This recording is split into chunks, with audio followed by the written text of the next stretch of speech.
하고 있습니다. 역대기는 저자가 에스라, 학자 에스라로 그렇게 추정을 하고 있습니다.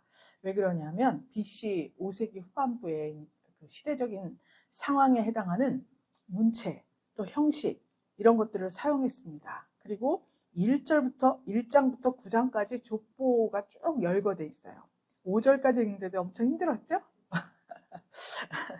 자, 이 문체와 형식 그리고 족보를 빈번하게 사용했고 제사의식이나 절차를 강조했습니다. 그래서 모세 율법에 아주 충실한 그런 내용들을 고려해 볼 때 이스라엘 회복기 제사장에 속한 어떤 특정 인물이 기록하지 않았겠나. 그 인물로서 이제 에스라를 그렇게 추정하고 있습니다. 왜 이렇게 족보를 사용하고 제사의식을 강조하고 모세 율법을 강조했는가? 바벨론에 포로로 잡혀갔었잖아요. 그래서 포로로 다시 귀환해서 예루살렘에 왔을 때 너무 70년이라는 세월을 타지에서 보냈기 때문에 자기들이 이스라엘 자손 또 하나님의 백성이라는 정체성에 근간이 흔들리는 그런 경우가 있습니다. 돌아왔을 때 아주 멋진 예루살렘 성의 모습이 있었던 것이 아니었죠. 다 허물어지고 황폐화된 그리고 이방 족속들이 거기를 점령해서 도저히 성전의 모습을 찾아볼 수 없는 그런 상태가 되어 있었습니다. 그곳으로 돌아오고 보니 우리가 하나님의 백성이고 하나님께서 우리에게 주신 모세를 통해서 주신 율법도 있고 이렇게 해서 아주 하나님의 백성으로서의 정체성을 잘 강조하기 위해서 이렇게 쭉 족보를 적어 놓았다고 그렇게 말씀하고 있습니다. 오늘 이 7장에서는 지난번에는 요단 동편에 있는 르우벤, 갓, 그렇죠? 므낫세 반지파에 대해서 했어요. 또 유다 지파, 또 레위 지파에 대해서 다 했습니다. 그런데 오늘은 지금 이 6족속, 요단 서편에 있는 6개 족속에 대해서 기록을 해놓았어요. 복잡하더라도 우리가 한번 짚고 넘어가야 합니다. 모든 성경은 다 교회 공동체의 모습이고 교회 공동체를 상징하고 있는 거예요. 그래서 어떤 모습들을 이 지파들을 통해서 나타내고 있는가, 그걸 우리가 알아야 우리들도 기본 뼈대를 갖추게 되는 거예요. 뼈대가 있어야 아무리 외적으로 아름다워도 뼈대가 있어야 이게 딱 굳건하게 가는 것 아니겠습니까? 오늘 이 1절에 보면 이사갈의 아들들이 나오죠. 자, 성경을 잘 보셔야 됩니다. 오늘은. 그 다음에 6절에 보면 베냐민 자손이라고 나오죠. 베냐민의 자손. 자, 2자손 나왔습니다. 그 다음에 13절에 보면 납달리의 아들들에 대해서 나왔어요. 또 14절에 보면 므낫세의 아들들, 20절에 보면 에브라임의 아들들 나왔어요. 근데 에브라임의 아들들 말씀할 때는 굉장히 길어요. 29절까지 나와 있는데 28절에 보면 에브라임 자손의 산업과 거처까지도 그렇게 밝혀 놓았습니다. 그 다음에 30절에는 아셀의 아들들에 대해서 나와 있어요. 그럼 이들의 특징이 무엇인지를 우리가 한번 살펴보겠습니다. 이사갈의 아들들은 이사갈 그러면 야곱이 자기 아들들에게 축복한 장면이 있어요. 창세기 49장을 가셔서 읽어보셔야 됩니다. 또 모세가 이들을 축복한 장면이 신명기 33장에 있어요. 그러니까 가셔서 창세기 49장과 신명기 33장을 참고해서 보면서 오늘 들으신 말씀들을 다시 한번 묵상해 보시면 굉장히 도움이 될 것 같습니다. 자, 이사갈이라는 이름의 뜻은 야곱이 이사갈을 축복할 때 양의 우리 사이에 앉은 건장한 나귀다 이렇게 축복을 했습니다. 양 우리 사이에 건장한 나귀가 있다는 거예요. 힘이 세다 뭐 이런 의미인데, 그렇다고 보면 이 이사갈의 아들들이 야곱이 축복한 대로 2절에 보면 대대로 용사더니 나오죠. 또 4절에 보면 능히 출전할 만한 군대가 36,000이다. 또 5절에 보면 모든 종족은 다 큰 용사라 이렇게 기록을 해놓았습니다. 그러니까 이사갈 지파, 이사갈의 아들들, 그럼 우리가 생각할 게 양우리 사이에 건장한 나귀가 있는데 그 말씀대로 큰 용사들이 많이 배출된 그러한 지파구나 이렇게 아시면 되겠어요. 그래서 이 이사갈 지파, 이사갈의 아들들이 다윗 왕국을 건립하는 데 큰 공로를 세웠습니다. 그래서 처음에 22,600명으로 시작을 하는데 나중에 5절에 보면 87,000명으로 늘어나요. 굉장히 부흥 발전했죠? 예. 나귀는 우리 성령을 상징한다 그랬는데 성령을 힘입어서 우리가 신앙생활을 할 때 성령의 감동 감화를 받고 그대로 성령의 감동대로 우리가 생활을 하면 이렇게 부흥 발전 확장한다. 이런 의미를 가지고 있다고 보면 되겠습니다. 그럼 이사갈의 아들들의 특징은 용사예요. 그 다음에 이제 두 번째 보면 베냐민 아들들이 나옵니다. 베냐민의 아들들, 야곱이 베냐민을 축복하면서 너는 물어뜯는 일이다. 이렇게 말을 해요. 물어뜯는 일이니까 사납겠죠? 전쟁을 하면 어떻게 되겠어요? 이기겠죠? 그래서 베냐민 지파는 굉장히 전쟁, 싸움에서 탁월한 실력을 보이는 자들입니다. 그래서 왼손잡이가 많다 그랬죠? 일부러 오른손을 못 쓰게 하고 왼손을 어렸을 때부터 사용하게 해서 그렇게 힘을 기르는 그러한 예도 있다고 합니다. 자, 이 베냐민의 아들들, 이 특징도 여기 보면 7절에 보면 큰 용사다 나와요. 또 9절에도 보면 큰 용사라 나오죠. 11절을 보면 큰 용사라. 그러니까 대대로 큰 용사들이 배출된 지파예요. 이쪽으로 건너가서는 사울왕이 베냐민 지파예요. 이스라엘 초대왕이죠. 그 다음에 우리가 에스더서를 할 때 그 하만 완전히 완벽하게 처치한 모르드게 베냐민 지파였습니다. 그 다음에 우리가 가장 잘 아는 사도 바울 베냐민 지파예요. 베냐민 지파. 그래서 이 베냐민의 아들들 그러면 아주 군사적인 기능이 탁월한 그러한 지파구나 이렇게 알면 되겠습니다. 그래서 큰 용사 이렇게 나왔어요. 그 다음에 납달리 아들들이 나와요. 13절에 납달리 그러면 야곱이 축복을 하면서 노인 암사슴이다 그래요. 암사슴이 노였어요. 어떻게 됐을까요? 암사슴이 아주 자유롭겠죠? 자유로우면서 아주 기뻤을 거 아니에요. 노임을 받았으니까. 그래서 이 납달리의 아들들은 노래하고 웅변에 탁월한 실력을 가졌다고 해요. 지금 베냐민과 또 이 처음에 이사갈은 큰 용사들이 배출됐다 그랬죠? 이 납달리는 노래하고 웅변에 탁월해서 이런 쪽으로 그러니까 예술 방면, 문화예술 방면으로 탁월한 그러한 기능을 가지고 있었다. 이렇게 볼 수가 있습니다. 그 다음에 14절부터 보면 므낫세 아들들이 나와요. 므낫세 아들, 므낫세는 반지파는 요단 동편, 반지파는 요단 서편, 반지파씩 나누었다 그랬죠? 왜 그랬다 그랬습니까? 므낫세가 원래는 요셉의 맏아들이었습니다.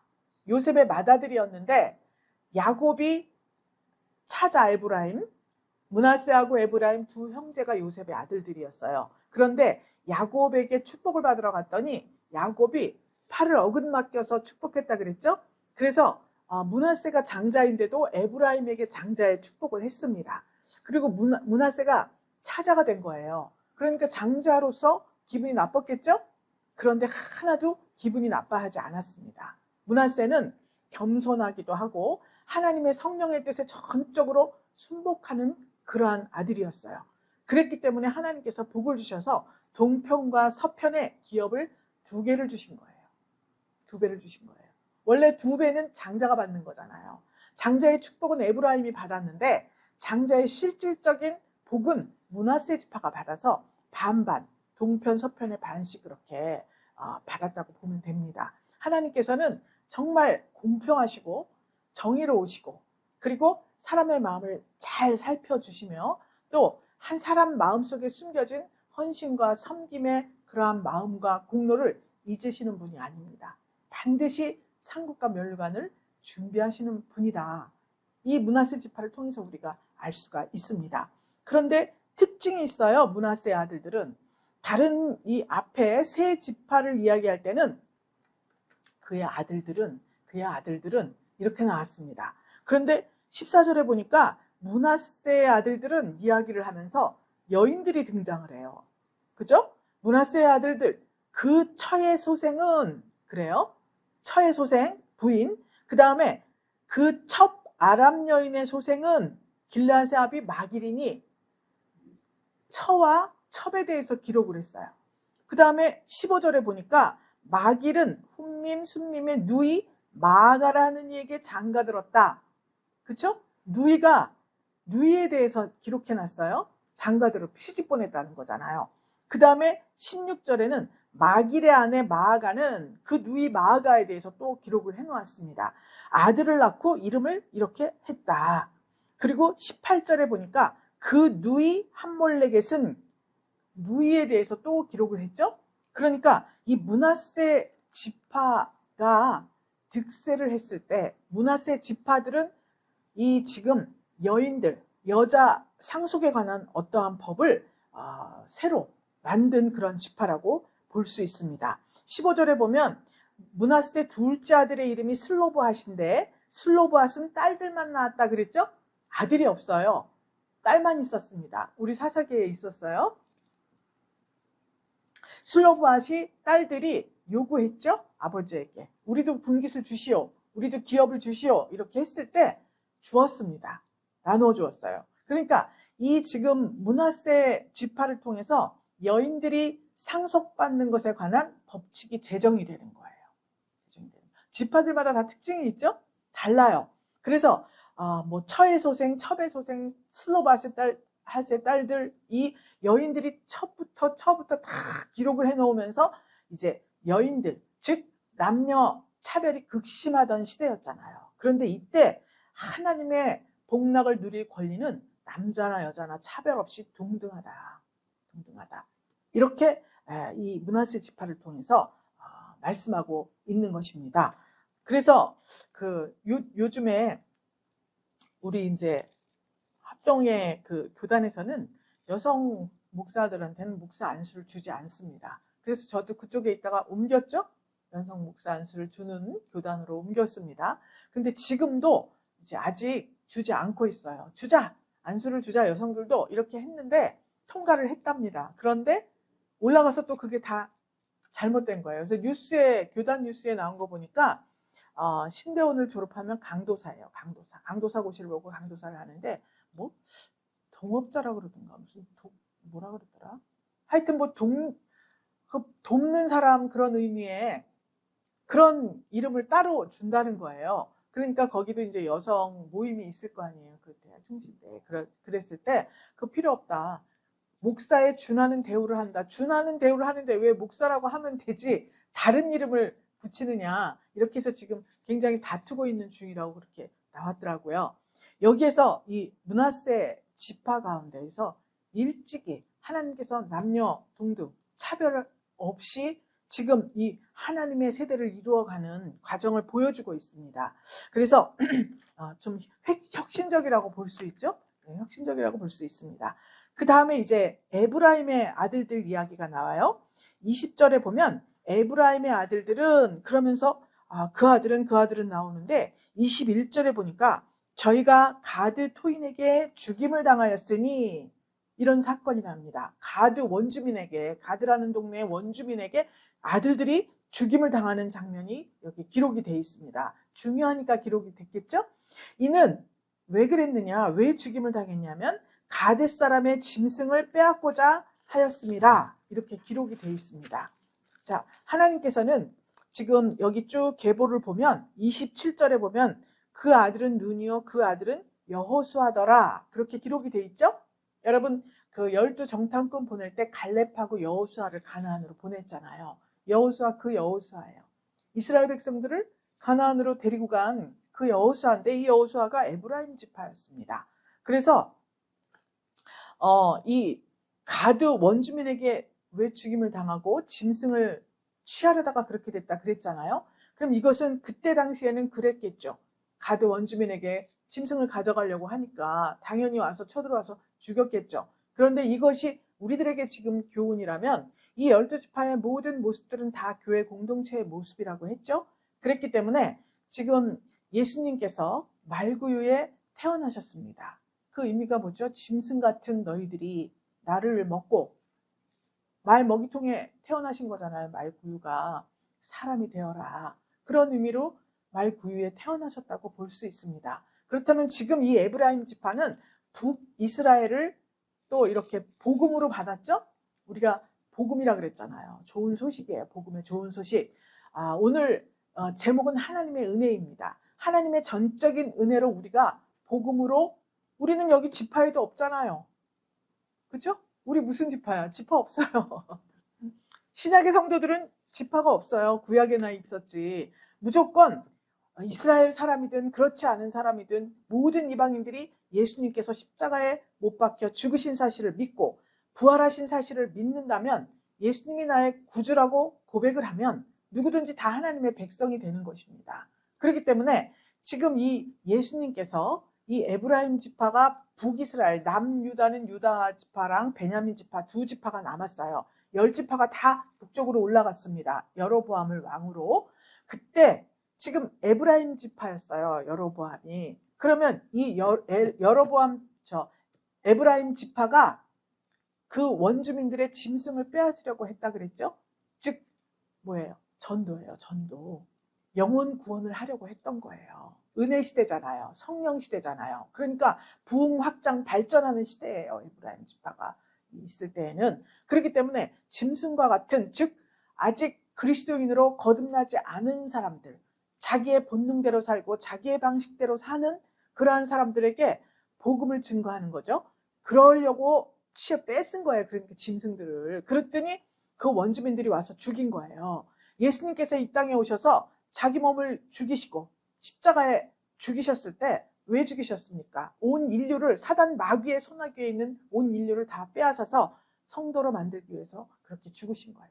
구원하기 위해서 예수님이 그렇게 죽으셨잖아요. 그렇기 때문에 그럼 당연히 사단 마귀의 세력들은 어떻게 되겠어요? 예수님을 죽이려고 하겠죠. 그래서 예수님이 죽으신 거예요.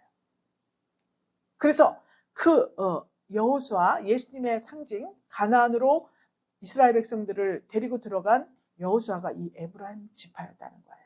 그래서 에브라임이 이렇게 가드 사람의 짐승을 빼앗으려고 할 때 죽임을 당했는데, 그 아비 에브라임이 여러 날 슬퍼했습니다. 그랬더니 그 형제가 와서 위로했다 그랬습니다. 그런데 위로한 것으로 끝나는 것이 아니라 23절에 보면 그 후에 에브라임이 그 아내와 동침을 하였더니 아내가 잉태해서 아들을 낳았다. 그런데 그 집이 재앙을 받았으므로 그 이름을 브리아라 하였더라. 기록이 되어 있습니다. 재앙이라는 뜻이에요. 브리아가. 그러니까 마치 아담과 하와가 가인과 아벨을 낳습니다. 가인이 아벨을 죽여버렸어요. 그랬더니 하나님께서 또 다른 씨 셋을 낳게 해주셨잖아요. 그렇죠? 그래서 새로운 계보가 형성이 됩니다. 그래서 여기 그와 같이 그 재앙이라는 이름을 가진 브리아가 새로 태어난 거예요. 그래서 그 아들들의 이름이 쭉 나오는데, 그러다가 거기에 27절에 눈이라는 아들, 그 다음에 그의 아들이 여호수아다. 여호수아로 기록을 마친 거예요. 그 후에도 많겠죠? 아들들이 많을 거 아니에요. 그런데 하나님께서는 이 족보와 그들이 지금 행한 일들이 많이 있는데, 그 중에서 여기 기록한 말씀들은 이 지파들의 특징이에요. 그래서 이러한 특징이 다 우리 성도, 우리 교회 여기에 있어야 된다는 것을 말하고 있습니다. 여러분은 전도하러 갔다가 이렇게 죽임 당하는 것과 같은, 죽임 당하는 것과 같은 그러한 일들을 많이 당했을 거예요. 저기요, 옛날에는, 지금은 안 되죠. 예전에는 전도주를 가지고 집집마다 막 이렇게 누르고 다녔어요. 배를 누르고, 어디서 누구세요? 그러면 교회에서 왔습니다. 우리 집은 뭐 막 이러면서 그런 일들을 많이 겪었습니다. 그리고 더 심한 경우도 많이 겪었어요. 이유도 없이 무시당하고 핍박당하고 이런 일들이 많이 있었습니다. 그런데 그러한 일들, 이 에브라임 아들들에게 있었던 그러한 일들이 성도의 삶 속에 있어야 한다는 것을 말씀하고 있습니다. 므낫세 아들들이 겪었던 이러한 일들이 우리 가정과 나의 심령과 우리 교회 공동체 안에 있어야 한다는 것을 말씀하고 있어요. 그래서 정말 너무 앞서가는 그런 교단에서는 장로님이 보통 다 남자분들이잖아요. 여성을 장로로 안수하는 그런 교단이 있지 않습니까? 감리교회는 여성분들이 다 장로님입니다. 그리고 남성분들도 권사님이라는 직분을 취해요. 그러니까 남녀 평등이에요. 그런 교단들이 있습니다. 마찬가지로 우리 교회 안에서는 그러한 직분, 이름 이런 것들이 중요한 것이 아니라 모든 부분에 있어서 전부 남성과 여성이 동등할 뿐만이 아니라 그렇게 남성 동등으로 우리가 대우를 받았으면 십자가에 못 박혀 죽는 것은 꼭 예수님뿐만이 아니라 우리 모두의 삶 속에서 있어야 한다는 것을 말씀하고 있는 것입니다. 에브라임 지파가 복음을 위해서 죽임을 당했잖아요. 그랬더니 에브라임의 자손의 산업과 거처에 대해서 특별히 또 이렇게 기록을 해놓았습니다. 아주 10지파 북왕국을 다 받았잖아요. 그러니까 하나님께서는 우리가 복음을 위해서 과감히 우리 자신을 죽이고 나를 버리고 자기 십자가를 지고 예수님을 따라갈 때 이 하나님께서는 보이는 것들도 확장의 복을 주시는 거예요. 우리가 올해 생육하고 번성하는 교회라고 했습니다. 생육하고 번성하는 교회는 이 지금 에브라임 지파가 많은 것들을 받은 또 많은 일을 한 그 시대에 속하는 거예요. 그래서 우리가 특별히 이 지파들에서 본받을 것은 다 본받아야 하지만 표를 생육하고 번성하는 교회로 정한 만큼 이제 하나님께서 보세요. 이는 내가 좌우로 퍼지고 자손은 열방을 얻고 황폐한 성읍들로 사람 살 곳이 되게 할 것임이라 하신 이 3절의 말씀을 특별히 마음에 새기고 하나님의 복음 진리를 증거하는데 전적으로 우리가 힘을 다해야 한다는 것을 말씀하고 있습니다. 그 다음에 이제 30절에 보면 아셀의 아들들이 나와요. 이 아셀의 아들들의 이름을 쭉 열거하고 맨 끝절 40절에는 아셀의 자손으로 족장이요 뽑힌 큰 용사요 방백의 두목이라 큰 용사가 또 나옵니다. 그리고 방백들의 두목이라고 기록하면서 출전할 만한 자, 전쟁에 나갈 만한 자를 그 보게대로 계수하면 26,000명이다. 이렇게 기록을 해놓고 있습니다. 이사갈 지파를 따라가지는 못하고 베냐민 지파만치는 아니지만 아셀 지파도 큰 용사를 배출한 지파예요. 그렇죠? 그래서 지금 이 이사갈, 베냐민, 아셀은 큰 용사로서 하나님 앞에 은사를 받았습니다. 또 납달리 아들들은 노래나 웅변, 문화적인 예술적인 그러한 은사를 받았죠. 므낫세의 아들들은 뭐죠? 법제도를 새롭게 개혁하는 그런 은사를 받은 지파예요. 그래서 상속에 관한 법칙을 완전히 제정할 수 있는 슬로보아스의 딸들에 의해서 이렇게 권리를 주장했잖아요. 우리도 주시오. 그래? 아버지가 나눠주었습니다. 그러니까 법제정, 하나님의 복락을 누릴 때에는 남녀 구분이 없다라는 것을 주장한 그러한 지파가 되겠습니다. 에브라임은 이 시대 한 시대 왕성한 그러한 활동을 했어요. 그래서 에브라임으로부터 10대 때 여호수아가 나와요. 그래서 이들이 가나안 정탐할 때 갈렙과 함께 여호수아가 정탐꾼 12명 중에서 하나님 앞에 받은 꿈과 소망을 가지고 하나님의 약속을 믿는 믿음으로 긍정적인 그러한 발언을 해요. 그래서 이 둘은 가나안에 들어가죠. 나머지들은 2세대가 들어갔습니다. 광야에서 다 죽었다 그랬어요. 이제 이 하나님께서 이러한 것들을 기록해 놓은 의도가 뭐냐. 지금 6 지파들을 다 봤어요. 하나하나 다시 한번 집에 가서 생각을 해보시는데 하나님께서 왜 이렇게 여러 지파들의 특징을 기록을 해놓았는가. 그리고 여기에서 그 지파들의 아들들이 많이 있고 손주들도 있겠지만 특별히 하나님께서 선택을 해서 이렇게 기록을 해놓았어요. 이들의 행사를.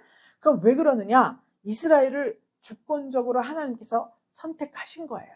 그래서 그들의 탁월함을 여기 강조한 것이 아니라 하나님의 은혜로우신 목적을 위해서는 각 사람에게 이렇게 은사를 주어서 하나님이 사용하신다. 12지파는 하나님 나라를 이루는 수예요. 12은. 그래서 하나님 나라가 온전히 집행이 되고 하나님 나라가 다윗 왕국이 연속적으로 지속이 되기 위해서는 이 12 아들이 근간이 되어서 이들이 가지고 있는 모든 탁월함과 은사를 다 골고루 갖추어야 한다는 것을 말씀하고 있습니다. 그래서 신약의 성도들은 다 이것을 갖출 수가 없죠. 특징이 있습니다. 어떤 분은 이런 걸 잘하고 어떤 분은 탁월하고 저런 면에 다 있어요. 그렇지만 계시록에 보면 요한계시록에 보면 그들은 똑같이 다 흰옷을 입고 종려나무 가지를 들고 그렇게 하나님께 경배하는 장면으로 나와요. 그때 가서는 누구가 누구, 은사가 어쩌고 이런 게 없습니다. 모두 다 그 각 지파에 주어진 은사가 하나님께서 은혜로 주신 거예요. 그냥. 그래서 세상 역사의 그 뒤편에 흐르고 있는 하나님의 역사 섭리, 이것은 전적으로 하나님의 약속에 대한 확신을 가진 자들이 주도적으로 이끌어간다라는 것을 보여주시려고 이렇게 기록을 해놓은 것입니다. 이스라엘 공동체는 지금 현실 우리 교회 공동체라고 볼 수 있습니다. 여러분들은 교회 생활을 하시면서 나는 이런 면에 참 은사가 있지, 나는 저런 면에 은사가 있지, 나의 이 가진 은사는 타의 추종을 불허하지, 이렇게 생각하고 있는 것들이 있을 수가 있습니다. 그리고 실제로 보아도 저분은 진짜 그 일은 저분밖에 할 사람이 없어, 그 일은 저분밖에 해낼 사람이 없어. 그런데 일 안 하고 그냥 출석하시는 분들도 있죠? 상관이 없다는 거예요. 하나님께서는 하나님의 교회 공동체를 이끌어갈 때 큰 직분을 맡은 사람이나, 심지어는 이렇게 저같이 강단을 맡은 사람이나, 또 그냥 직분자들이나 평신도나 가끔가다 한 번씩 오는 분, 또 교회 등록 안 하고 오시는 분들도 있잖아요. 모든 이 교회 공동체 예배당 안에 들어오는 모든 사람들은 그 사람이 들어와야지만 충만함을 이룬다는 것을 말씀하고 있는 거예요. 가끔가다 저 군대 아드님 면회 오시는 분들이 가끔 들르시잖아요. 그 주일에는 그분들이 꼭 와야 우리 교회의 충만함이 이루어지는 것입니다. 그냥 오다 가다 들르고 이 동네에 이게 있어서 들른 것이 아니에요. 이 동네만 해도 교회가 많지 않습니까? 그런데 하필이면 여기를 오신 거예요. 그것은 왜 그러느냐? 그분이 이 교회 공동체 속에 꼭 있어야 된다는 거예요. 그것이 하나님의 주권이에요. 그것이 하나님의 은혜예요. 그 많은 교회 가운데 이 교회가 좋고 저 교회가 나쁘고 그런 것이 아닙니다. 하나님은 때를 따라 하나님께서 그렇게 하나님의 사람을 보내서 이 분일 교회의 충만함을 채워주시고, 또 저쪽에 다른 교회들의 충만함을 채워주시고 그렇게 하신다는 거예요. 그래서 맡은 직분, 탁월함 이런 것들에 상관없이 그것은 하나님이 선택하시면 일방적으로 그냥 주시는 거예요. 주권적으로.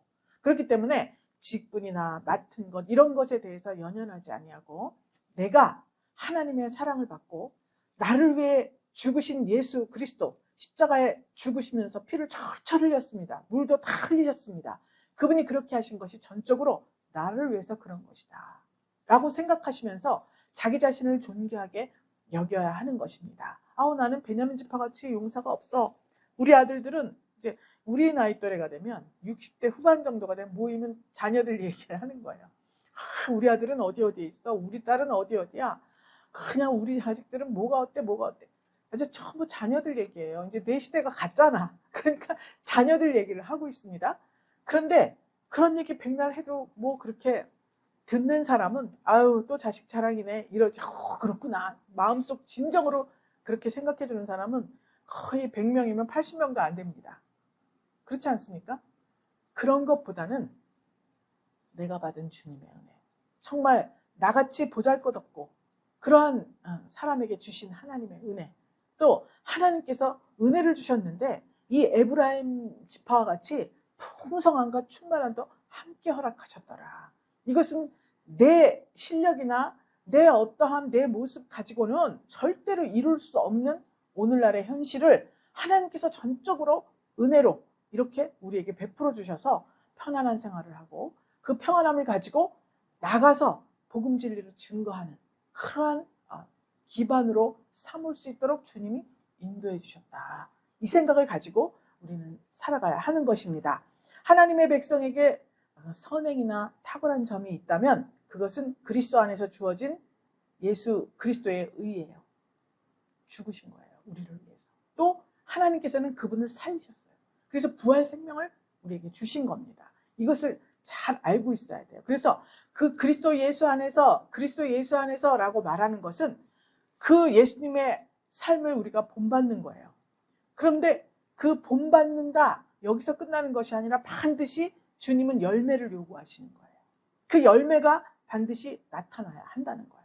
그 열매를 맺을 때에는 주님께서 같이 은사를 각 사람에게 주셔서 그 열매가 반드시 맺어지게 이렇게 하나님이 인도하신다는 거죠. 그렇기 때문에 우리는 우리가 어떤 상황에 있든지 내가 어떠한 은사를 받았든지 하나님의 일하심을 찬양하고 하나님의 일하심을 높여드리는 그런 중심을 가져야 한다는 것을 말씀하고 있습니다. 그래서 신약시대에는 지파 소리를 안 하는 거예요. 구약에 다 나와 있잖아요. 그것은 우리가 받는 은사에 속한다고 생각하시면 됩니다. 그래서 이 6지파는 지금 오늘 말씀드린 6지파는 유다 지파나 레위 지파 같이 왕이나 뭐 선지자, 제사장 이런 직분이 없었습니다. 그럼에도 불구하고 중보자이신 예수 그리스도로 말미암아 은혜 언약 안에 속하게 되었어요. 우리도 마찬가지죠. 사랑하는 분이엘 성도 여러분들께서는 하나님의 백성이라고 해서 모두 다 교회 말씀 사역자나 직분자가 아닙니다. 직분을 받았다고 해서 다른 성도보다 더 큰 은총을 받은 것은 아닙니다. 똑같이 예수를 받았어요. 똑같이 예수님의 부활 생명을 받은 거예요.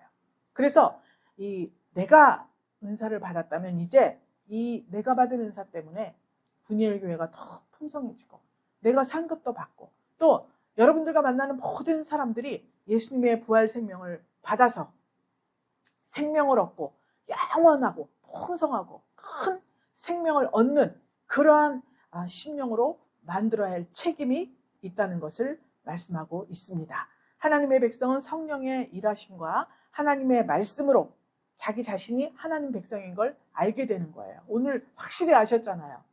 자, 하나님의 백성은 그리스도 안에 있는 믿음이 반드시 내 안에 역사를 해야 됩니다. 그래서 하나님 말씀에 순종을 할 때 좋은 열매를 맺을 수가 있는 것입니다. 이름도 없이 빛도 없이 그렇지만은 하나님 나라 구성원으로서 그리스도의 충만함이 온전히 역사하는 그러한 한 주간으로 여러분들 성령 충만함으로 채우시기를 주 예수 그리스도의 이름으로 축복합니다. 하나님 감사드립니다. 열매로 내가 그들을 알리라 마태복음에 말씀하고 있습니다.